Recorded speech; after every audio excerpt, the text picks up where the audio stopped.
BA भाग प्रथम वर्ष के प्रथम प्रश्न के अंतर्गत हम हिंदी साहित्य के भक्ति काल की तत्कालीन परिस्थितियों के बारे में अध्ययन कर रहे हैं। पिछले वीडियो में हमने भक्ति काल के समय राजनीतिक परिस्थितियों के बारे में अध्ययन किया था।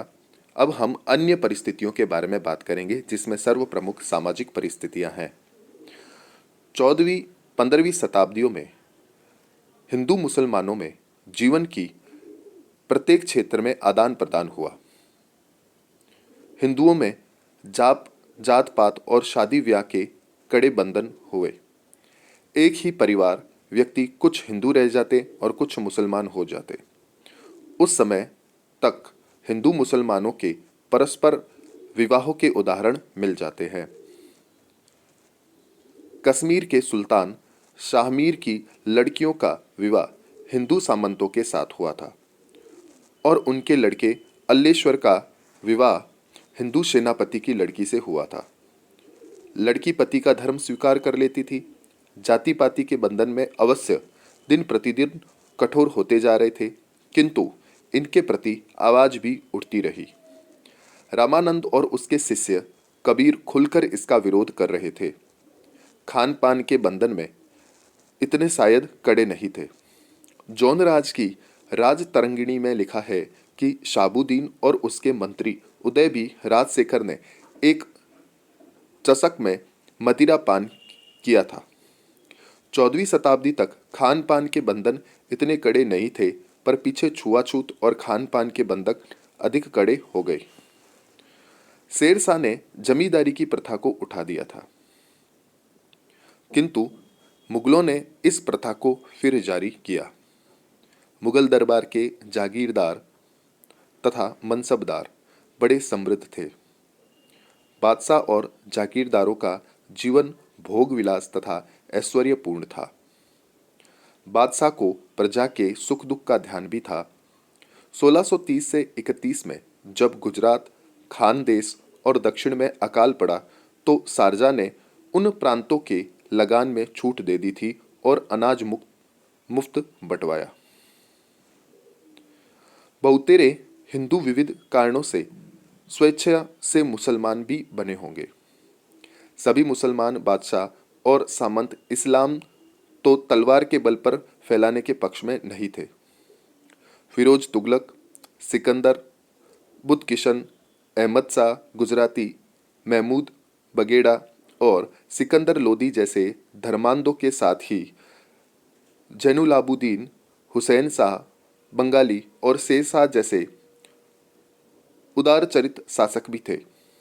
इस काल के पूर्व तक विधर्मियों को हिंदू बना लेने के प्रमाण भी मिलते हैं। गौरी के कैदियों का शुद्धिकरण किया गया था। चीन की ओर से अहोम लोग आकर असम में आके बसे थे और उनका आर्यीकरण भी कर लिया गया था। कहीं कहीं हिंदू मुसलमान कन्याओं को ब्याह लेते थे, किंतु अपना धर्म बनाए रखते थे। कदाचित शाहजहाँ को इसलिए फरमान निकालना पड़ा कि मुसलमान युवती को ग्रहण करने वाले हिंदू को मुसलमान ही होना चाहिए। कदाचित इसी कारण हिंदुओं में जाति पाति की कट्टरता बढ़ी। उनमें पाचन शक्ति का ह्रास हुआ और उनमें कच्छप वृत्ति बढ़ी।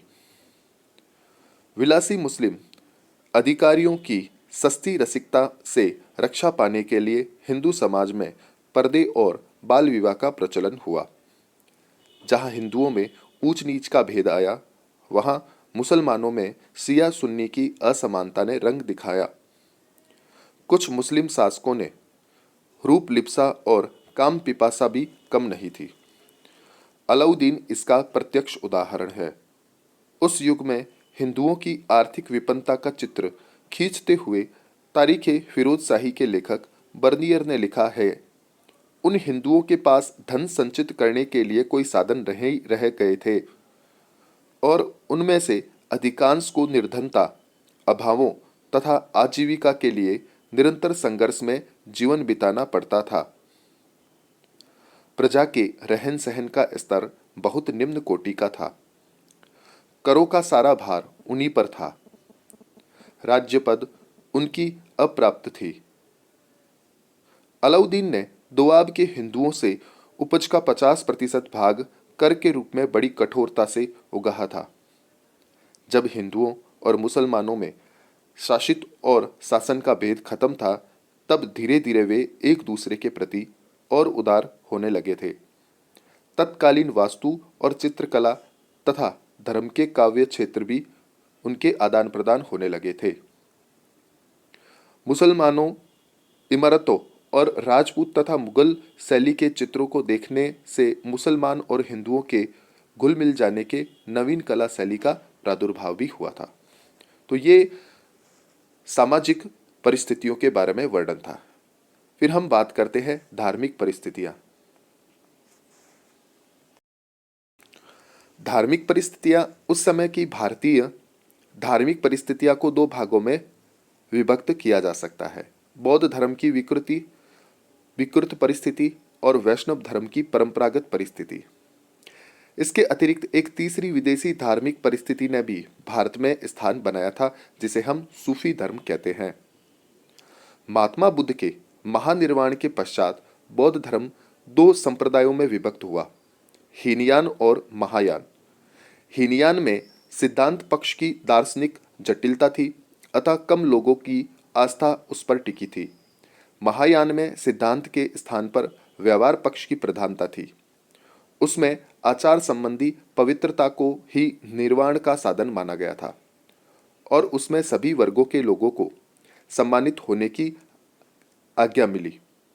हीनयान अधिक कट्टरता के कारण संकुचित होता चला गया और महायान अधिक उदारता के कारण विकृत। शंकर और कुमारचरित भट्ट ने बौद्ध धर्म पर प्रखर प्रहार किया और वैदिक धर्म का पुनरुद्धार किया।